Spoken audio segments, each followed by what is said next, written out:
Chairman, I appreciate it very much. I want to thank the witnesses here today as well. These are critical Medicare bills. I'd like to discuss two priority bills, the Ensuring Patient Access to Critical Breakthrough Products Act and the Expanding Access to Diabetes Self-Management Training Act.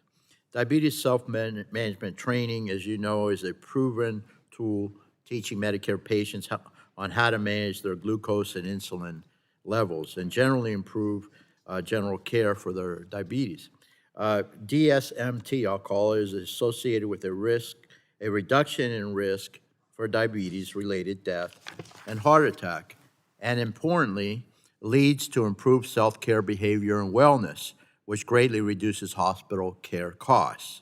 I look forward to working with the committee on this particular piece of legislation on both sides of the aisle.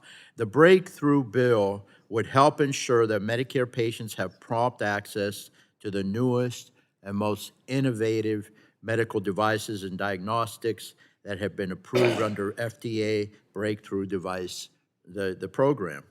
Nearly a decade has passed since the Energy and Commerce Committee established this program, and during this time, the average time from FDA approval to Medicare coverage has been 6 years. 6 years is far too long, in my opinion. Far too long for seniors to wait for new breakthrough medical technologies, so it is crucial this committee takes action right away, and I know we will.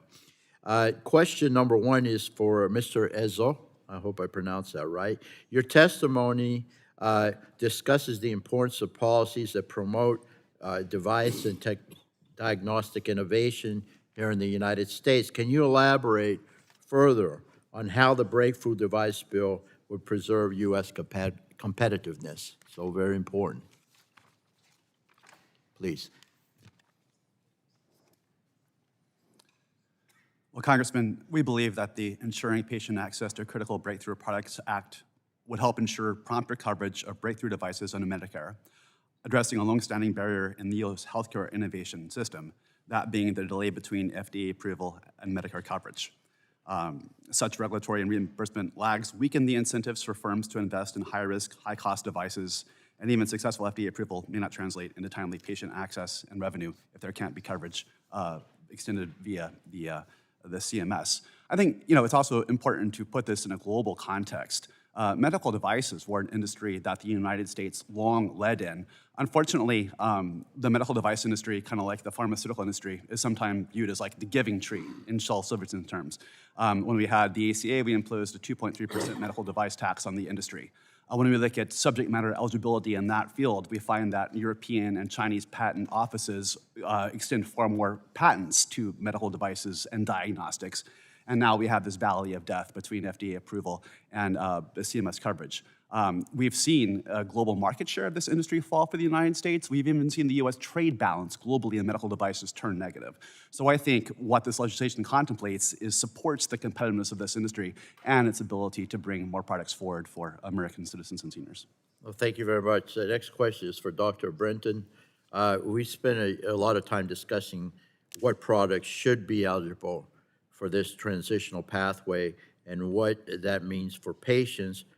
Can you also help us understand the types of ongoing evidence development or real-world analysis manufacturers already do on products once on the market? Yeah, thank you for the question.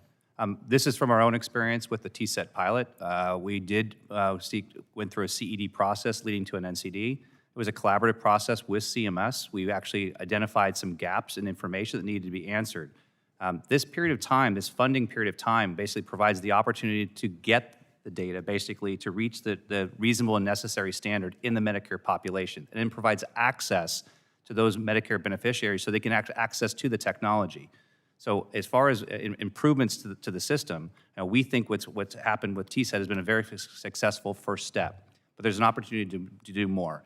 TSET currently only limits to 5 technologies, and we see more technologies coming to market that are would be beneficial to seniors. So the opportunity to expand this program and actually provide more programs that would actually accelerate coverage in the same way and not limit the necessary to 5 technologies per year, because innovation comes and goes. And so you may say at a point in time where there's a number of technologies that come along at the same time, and the fact that we have an arbitrary number of 5 seems actually, doesn't serve the benefit of seniors. Very good. Thank you. I appreciate it. Now yield back, Mr. Chairman. Gentleman yields back now. Recognize the ranking member of the full committee, Mr. Pallone, for his 5 minutes of questions.